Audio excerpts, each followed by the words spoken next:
From LinkedIn News, I'm Leah Smart, host of Everyday Better, an award-winning podcast dedicated to personal development. Join me every week for captivating stories and research to find more fulfillment in your work and personal life. Listen to Everyday Better on the LinkedIn Podcast Network, Apple Podcasts, or wherever you get your podcasts.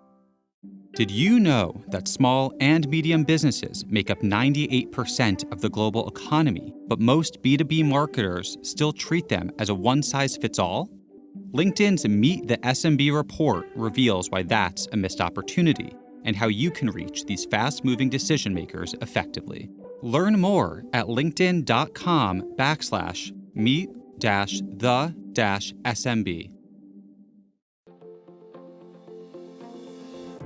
Hello, my friend, and welcome to another exciting episode of Negotiate Anything.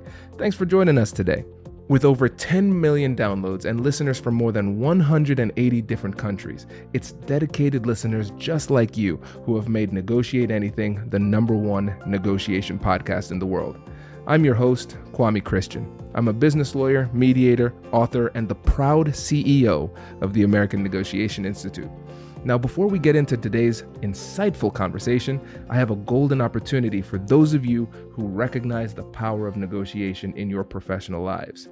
Have you ever found yourself wishing that you could navigate those high-stakes conversations with more confidence? Or perhaps you're looking to empower your team with the art of persuasion and conflict resolution. At the American Negotiation Institute, we've crafted specialized keynotes and workshops tailored for those very needs. We've transformed the negotiation skills of professionals worldwide, and we're eager to do the same for you.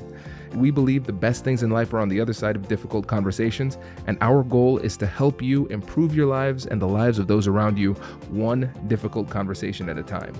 Don't let another challenging conversation leave you second guessing. Click the link in the description to discover how we can help you find confidence in conflict, negotiate better deals, and have stronger relationships. Because in the world of business, every conversation counts. And now, without further ado, let's jump into the interview. All right, Jade. Thanks for joining us. Hey, thanks for having me, Kwame. I appreciate it. Yeah, man, it's great having you. And it is great to have you in person. Listeners, it's been probably like 2 or 3 years since I've actually done a podcast in person. So this is crazy. It's really cool. So Jade, how about you get us started by telling us a little bit about yourself and what you do? Well, thanks. First, I can say I've known you from way back when. So I think we'll start with that. But long way from Ohio State, and so I'm proud to see what you're doing, and seeing where you and your family have came in that time. So I knew it then. I'm glad to see it now. Appreciate that. So Jade Davis, I'm Vice President of External Affairs at the Port of Cleveland, and I oversee our government affairs, communications, marketing, energy projects, offshore wind, ES&G projects at the Port of Cleveland, and then also our philanthropic giving. And so that ranges from everything from, small micro grants and things like that to, 6-figure grants that we give to organizations and communities around the Cleveland area that are working to improve quality of life. Prior to the port, I worked in K Street in DC, and for those who aren't familiar with public policy and government, I was a lobbyist in the electric utilities industry, and then also prior to that, I during my time where I worked in the same atmosphere as Kwame at the Ohio State House and Public Utilities Commission when we were both younger, and I had much more hair, and so I have been at the nexus of public policy, business, and politics for my entire career. And, just recently finished at Harvard Business School. And I'm an alum there now and focus a little bit more on my leadership and organizational development aspect of my business school journey. And I feel that it rounded out my career preparation for this point as I go into this, sort of halftime of the career right now. Yeah, no, this is great. This is great. And so listeners, you can see why I want to have Jade on the podcast. Just an incredible depth of experience too. And one thing that you didn't mention, I want to make sure you get a shout out too for the public affairs company that you and your wife have as well, because that entrepreneurial background will inform the way that you negotiate as well. Yeah. Both of us have families with some deep entrepreneurial roots. And we started Thornton Buckeye Group. It's my wife's company. And literally, we started in Washington, D.C. when we were living there, 2014, as a way in order to help some of our friends with developing their political strategies, and some were running for office, some working at companies in which they were tasked with finding out more information. And it has now morphed into, right now it's the largest African-American female-owned public affairs firm in Ohio. Based in Cleveland, clients all over the country. And, I've seen my wife do a lot of this more full time than me, but I serve as a senior advisor and help out, especially a lot of energy and political campaign strategy, things like that we may help with some clients. And she focuses a lot more on the coaching, the policy strategy, everything from helping clients do engagements with DEI to helping clients doing engagements with getting white papers and developing public policy, managing, lobbyists at the state, federal, local level, and all those kind of things. So it's a full service public affairs firm, and we're proud of it.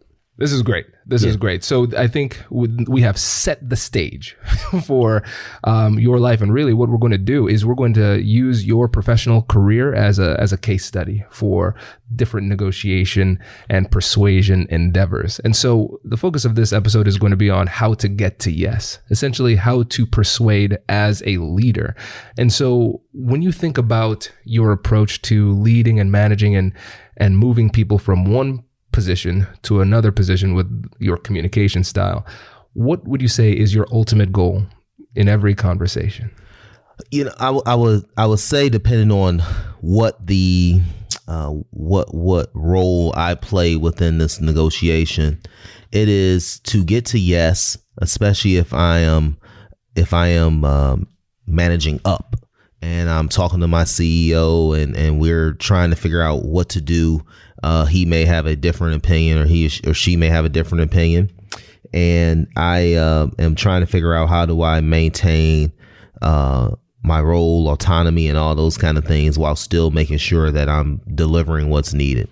And that's just more of as you get a little bit older and get into your career, you start realizing that ego counts a lot less and causes more issues than actual doing and execution and all those kind of things. And so staying focused on that is critical.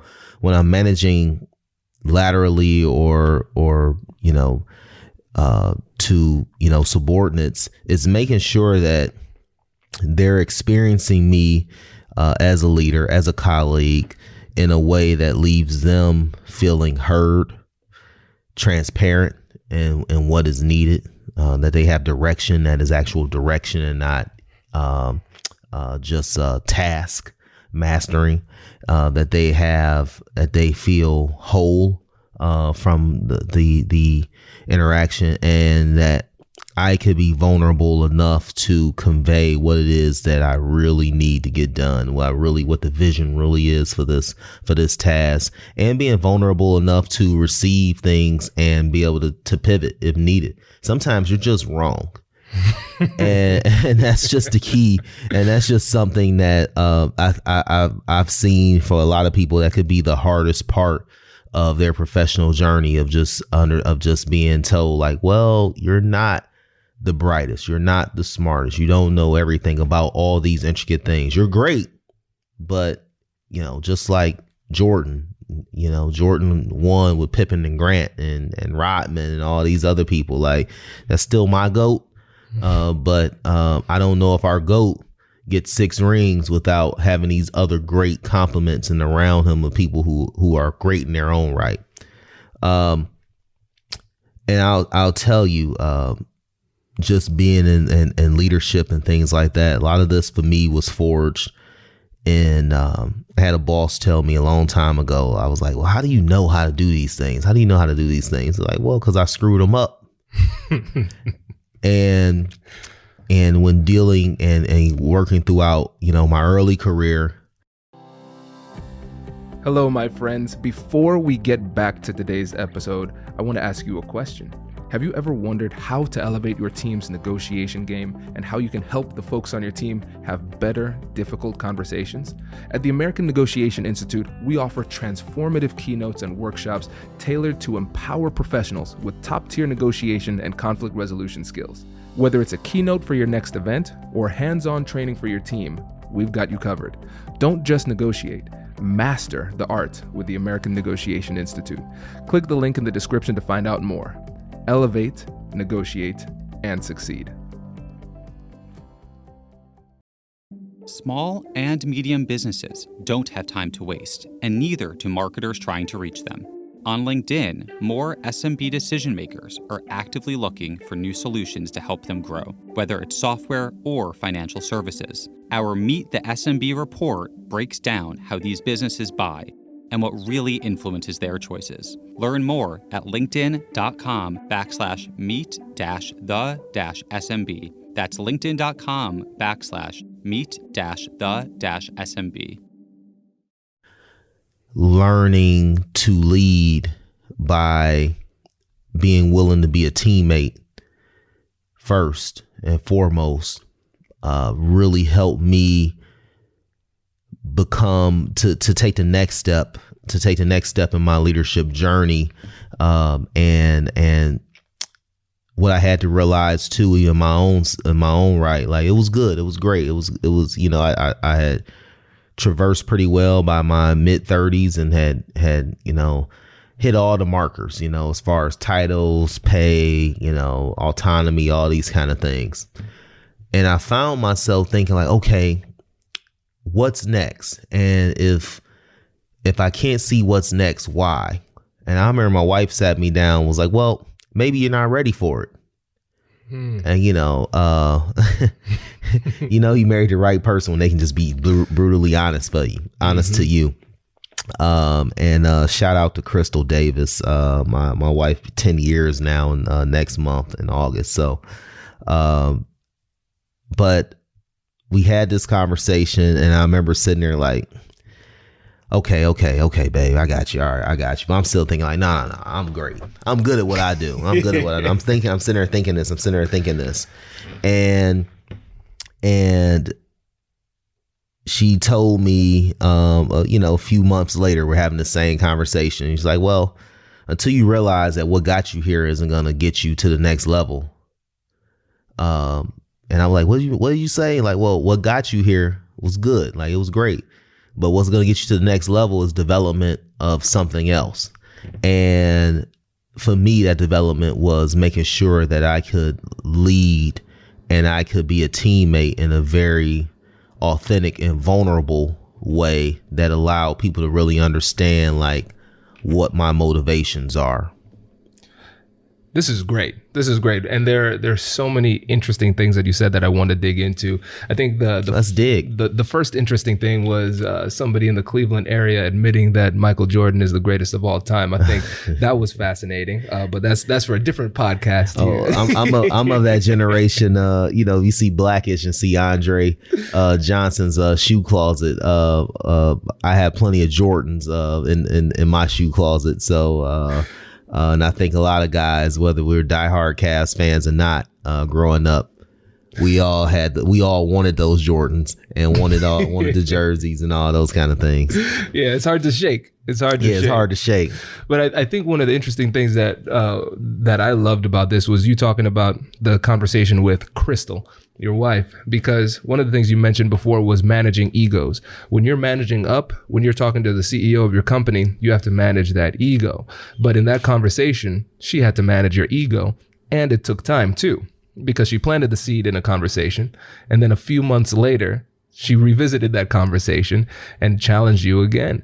And the thing that led to that massive leap in your career was accepting that, being more humble, and then recognizing that even though you are great at what you do, the next iteration of your career is going to be about leadership and the connection that you have with other people and the ability to motivate, inspire, and persuade other people. And so your ability to kind of check your ego in that moment is what led to the growth that allowed you to be a better leader.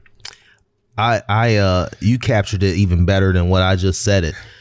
To be honest with you, I think what happens oftentimes in a lot of organizations, a lot of families and things like that, throughout the early part of your career, you're very much like the folks that really progress quickly are the doers, are the executors, are the people who get, like I had a couple areas where I was a subject matter expert and I was able to go and do it. And I was consistent, reliable in those things. And it allowed me to get other opportunities and to progress. Okay.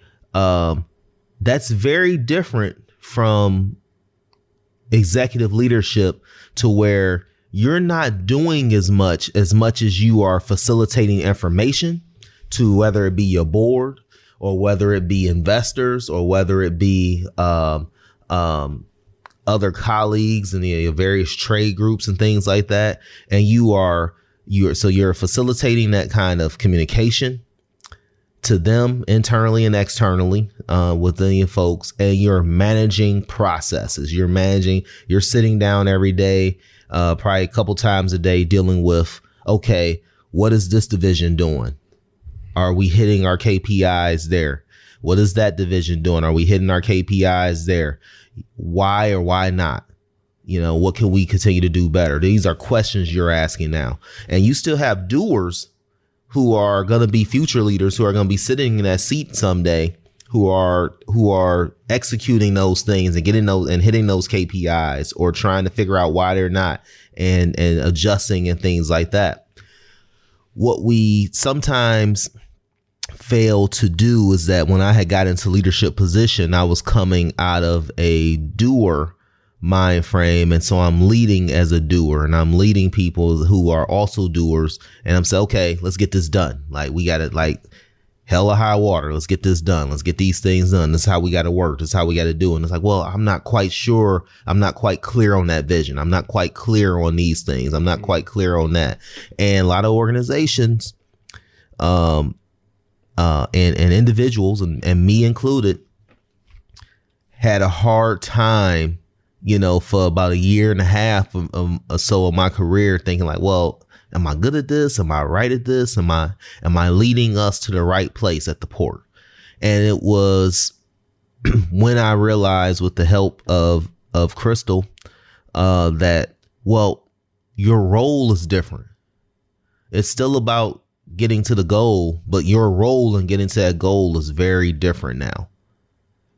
And those things, are the things that really help organizations take that next leap or maintain being a well-oiled machine. And that's why, small organizations don't struggle with it as much, because you can see it. When you get larger and larger, it becomes harder and harder to spot, because,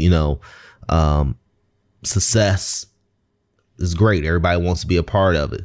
But it's just like I tell kids all the time, like, you can look at LeBron James and like, I want to be LeBron. I want to be LeBron. But are you willing to shoot those 2,000 jump shots a day when you're 14, 15? Are you willing to put in all that kind of work, even now that you don't see, just to get to that 48 minutes on the court? Those kind of things is sometimes those are things that are missed, that are critical. So even you can have very talented people, very, very good product that never quite reaches its full potential because of, the disconnect between these stages of leadership and the stages and how that changes. Yeah. Just like my CEO has a very different role than I do as well. And if you go and just plot me or one of my other, colleagues in the VP level into that seat, if we don't realize that, probably not going to be in that seat long. But everyone else suffers as well within the organization. Absolutely. And I've heard it described as the leadership lid. Like, a team cannot or it's very difficult to outperform the quality of the leader. And so your team will grow and advance as you as the leader grow and advance. And one of the things that you mentioned there was, you've mentioned it a couple times actually, the role, understanding your role, and especially understanding the shift where you were before versus where you are now, and your role relative to other people. Because even though you're going to be authentic through all of your conversations, your approach is going to change based on who it is that you're talking to. What's your role? What's their role? What's the interaction of the role? Yeah. So how do you maintain your authenticity in these conversations, even though you might adjust your strategy based on who it is you're talking to? One of the main things about maintaining authenticity is just having a real curiosity about who people are, how they got there, where is it that they want to go. So it's not a single person that's going to be on a team that I lead that I'm not going to try to find out, like, what is your goal? What do you want to do? How did you get to here? And those things will tell you a lot. And I remember, and I do that because very early in my career, I appreciated people that did that, because it allowed me to ask questions and get feedback about things I didn't even know to ask about. And it allowed me very simple things like when I first started working at the State House, I thought I was going to be involved in more like just purely urban affairs issues. And when I started talking to folks that were in the caucus and doing policy work, they were like, well, what is it what's your background and things like that? Have you thought about energy and tech and, sort of forward looking things like that could really help deal with some of those urban issues in which I was thinking about, which jobs and availability and quality of life and all these kind of things. And it allowed me to think like, oh, I can affect those things maybe from a place where I'm more interested in, and from a broader perspective by pivoting to that. And it ended up providing me with a career path that has been great for me and has been joyful for me. It's because I had a clear, dedicated interest in trade and shipping and energy and utilities and all these kind of things that I work with on a daily basis now. And so one thing I'm trying to do is make sure that if I'm talking with folks on my team, where is it that you've been? Where is it that you want to go? And with that, you can understand where people, like, you just ask simple questions. It's just asking the question sometimes, like, where do you feel you could be best utilized? What's the thing that gives you the best joy? And some of that is whether it's a consultant or that's external or that's working with you or internal employee. Sometimes you can develop your best talent within the organization and other places right under you by saying, hey, okay, if you really want to go to law school, I really want you to sit down with our legal counsel and begin to map out what that looks like. And when we're doing policy papers, I really want you to focus in on, where do you think we may have issues at in regulation or in legal and things like that, and then be that liaison. And you gain loyalty, you gain respect, but you also gain a sort of ease of working within the organization, and where people are okay now to admit, like, okay, you know what? I may have not delivered on that. I may have been wrong. This is good. So let's go back to early in your career when you were utilizing that curiosity yourself, because what you're finding, and you correct me if I'm wrong on this, Jade, you're finding that even though you had a very clear perspective on what your value add would be, focusing on urban affairs, when you started to have those conversations with other people, you started to realize that you could still fulfill your life's goal, your mission, and all of those things while still being interested in the trades, in energy, and those types of things.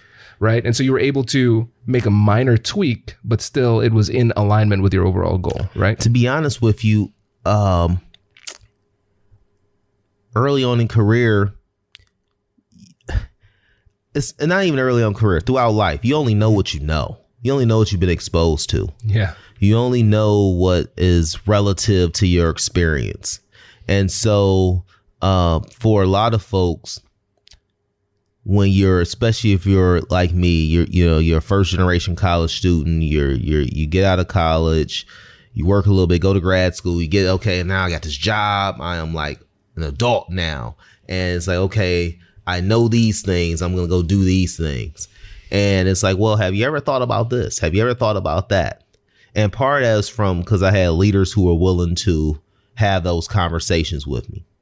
And I was able to produce very good work and have very good relationships I still have now. But the key is I didn't even know that's what I needed until it was given to me. And I don't know if my experience would have been as fruitful for me or the organization or them if they weren't those kind of leaders. And so I admit that as being as fortunate of having that. But what I try to do is make sure, people feel fortunate for having the opportunity to engage with me on that level. Now, again, I'm not saying that I'm the leadership guru and I'm not you, Kwame. I'm not going to write a book about it. I don't see myself at that level yet. But what I do see is that I know that firsthand, being able to provide people space to grow is just critical. Yeah. It's critical. And that's where you see it now in job markets where people don't feel like they have a space to grow. And I hear some folks like, well, people don't want to work hard. They don't want to do this. They don't want to do that. Well, everything has to adapt. And you can't adapt until you're actually sitting down and figuring out, what are you adapting to? And that's something that I'm trying to make sure I continue to do, whether it's entrepreneurially, whether it's professionally, within our organization. Yeah. No, this is good. This is good because it kind of goes back to what you said about vulnerability too. Because for everybody in the conversation, there's a benefit to vulnerability. Because if you're vulnerable, now you're feeling safe enough and trust the other person enough to actually share forthrightly the information that people need to solve problems. And so it takes a strong relationship with the people on your team for them to be vulnerable enough to share that information with you, especially if you're their leader. But oftentimes we as leaders have to set the stage by being vulnerable. Like you said, admitting sometimes when we're wrong and sharing our goals and our vision very clearly so they can see where they fit into it. And then also with the example that you gave about the person who wants to go to law school, for example, you're saying, okay, see, I was thinking about putting you in this direction, but that doesn't serve you and your ultimate goal. You can still help us and our corporate and our organization by doing this, which helps you because it helps you to gain those legal skills that you'll need when you go to law school. And it helps us because we need researchers to do this research, right? Yeah. And so you're getting to yes, like we talked about, but you're open and willing to be flexible and work collaboratively with the people on your team through these difficult conversations. And it starts with that vulnerability. Yeah. And it's one thing that I wish I would have developed very early on in the career. Heck, even in college, of just having to be in a vulnerability, go back to the early aughts, I show up to college, FUBU shirt, fake Cuban link chain on, all that kind of stuff,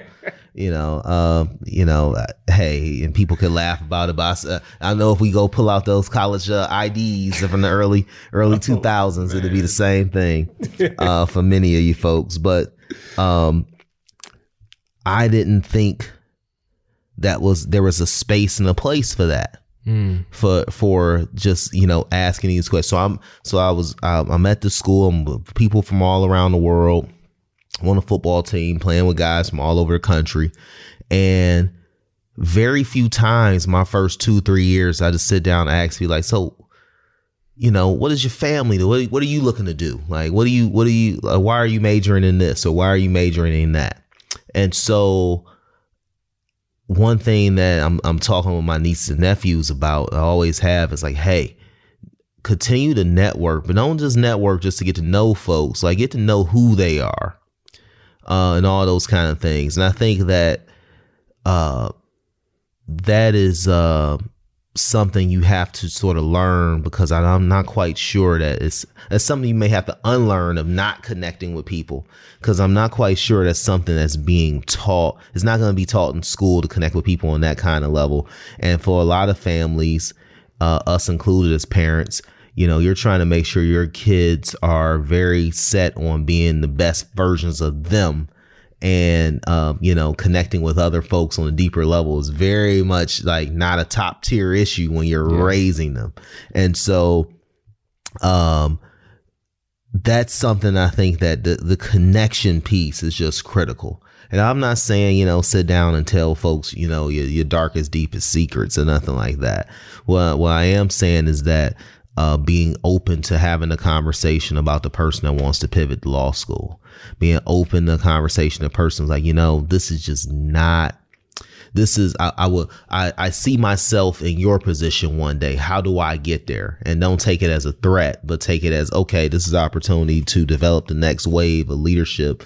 And I'm a firm believer that, the more people you develop and the more people that you help along the way, it could be very, very beneficial to you in your journey as well. The more allies you have, because that person may not take your position at your organization, but they may go take a similar position at another organization, which then you can partner up with, or you can leave and go to, and, have all these kind of things, all kind of different aspects of that.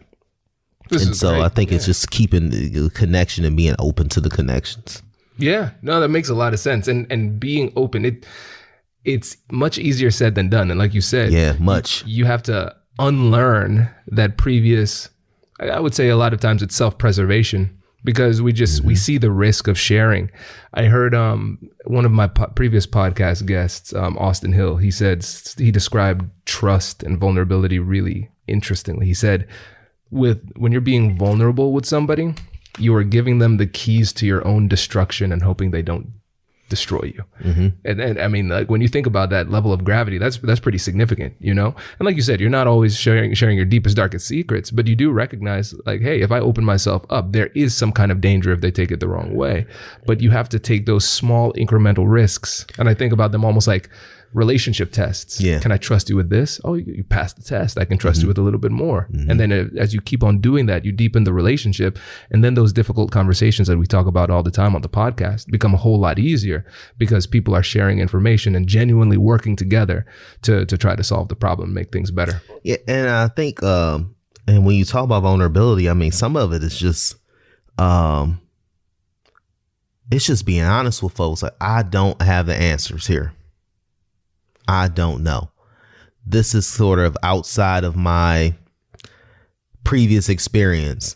I may have to go back and do some more reading. There's all these kind of things that are going on within the everyday of a project. I just had a critical conversation with my CEO last week about some things that we had to get done, some decisions we had to make as an organization. And he was very honest and said, hey, I don't know. Like, I need you to figure this out for me and help me and help me, get to this. I got to trust you in this. Mm-hmm. And those are kind of things. You're right. Yeah, it's giving them the keys and things like that. But we've been working together now for 6 years, and I'm quite sure it would have been 6 months if he felt that he could not come to me and have that kind of conversation and get an answer that is going to be fact-based, that is going to be rooted in truth, and fit within the goals of the organization, the greater organization. Those are all things that I think are necessary, though, because you just can't do it alone. As good as we think we are, you just can't do it alone. And I don't want to take NBA analogies to, real life. But oftentimes you look at all these like championship dynasties and things like that. I'm not the LBJ hater that some folks are. I think LeBron James is going to go down at the end of the day as one of the, greatest all time. He's a top 5 player, no doubt, hands down, all time.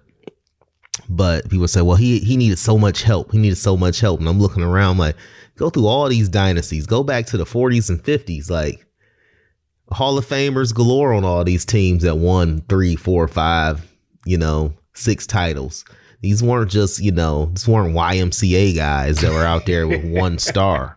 This is not how it works. And so if you have a great organization, a great product, all these kind of things, there's probably a lot of stars. There's probably a lot of people that could be CEO. A lot of people. There's a lot of people that can be VP. There's probably a lot of people that can be a senior director, manager, all the way down to greeting at the front door. There's probably a lot of people that can do those things within that organization. But the organization is someplace worth being. That's what you need. A lot of people that are willing, that can step up if need be. Exactly. And to that point too, even if you could do it all by yourself, you wouldn't want to, because it would be exhausting and unpleasant. Yeah. Would you enjoy it? Would you have enough left to enjoy it, to see it? Those are all kind of things, I think those things are, look at the Apple journey, look at the Microsoft journey. I mean, talented, bright people were involved with all of this from, for years and decades. And not everybody was, Steve Jobs or, Bill Gates, but there was a lot of people who could have been, who were involved with this. And some of them left and went and did other great things. Some of them stayed and did great things. Some of them went and did low key things that were critical. When you start talking about other algorithms or other smaller companies and tech companies and things like that, I think there's a lot of things that we see. We had, some senior folks leave over the last few years who have went on and done great things, at our organization. Thornton Buckeye Group, is constantly working with people, who are looking to expand and right size their profile within the public policy sphere, to do great things. Is not just one way to do it. It's not just one person doing it. And again, it all gets down to being willing to have that conversation, being willing to listen, and being open to, what's possible. Yeah. It's hard. Sometimes we want to know. I know it. I can do it. Trust me, I know. But it's almost always not the way to do it. Right. Exactly. Well, Jade, really appreciate it, man. This is really great. I feel like I could just keep on going. And I know that because we talked for like an hour before we started. Yeah, definitely. But before we go, can you let the listeners know again about where you are now, your public relations company, and how they can get in touch? Thornton Buckeye Group. You can check out ThorntonBuckeyeGroup.com. So that's THORNTON, Buckeye, BUCKEYE Group, GROUP.com, or you can email C Davis, letter C, DAVIS, Davis at ThorntonBuckeyeGroup.com. And so it's I'm really proud of my wife. My wife is a dynamic professional in her own right, vice president of Alliance for Great Lakes. She really is the one driving Thornton Buckeye Group from the day to day, with a couple of our, key staff and consultants. And to see her as a African-American woman, young woman, take on this and with such vigor, and it's been great to see. I'm just glad I can be able to help. I'm glad I can be able to step in. And 10 years ago we said I do. So it's been great. And check it out if for your public affairs needs, Thornton Buckeye Group. Love it. Yeah, man. I tell you one thing I respect. You've always been incredibly good at getting all-stars on your team, and Crystal's a great Yeah, definitely. So this is great, man. Really go appreciate to the top, it. man. I want to go to the top. That's right. Appreciate it, brother. Thanks Appreciate for it. coming on. Thank you. Bye. Congratulations, you've just joined an elite club. By listening to a full episode, you're now officially on the Negotiate Anything team. So welcome aboard. What most team members do is they subscribe to the podcast because that allows them to automatically get the latest episodes of the show. The best things in life lie on the other side of difficult conversations. Keep learning, keep practicing, and keep getting better. Your relationships will improve, your career will soar, and you'll have the confidence you need to get the most out of these crucial conversations. Again, thank you for joining the team. We're excited to have you, and I will see you in the next episode. I'll catch you later.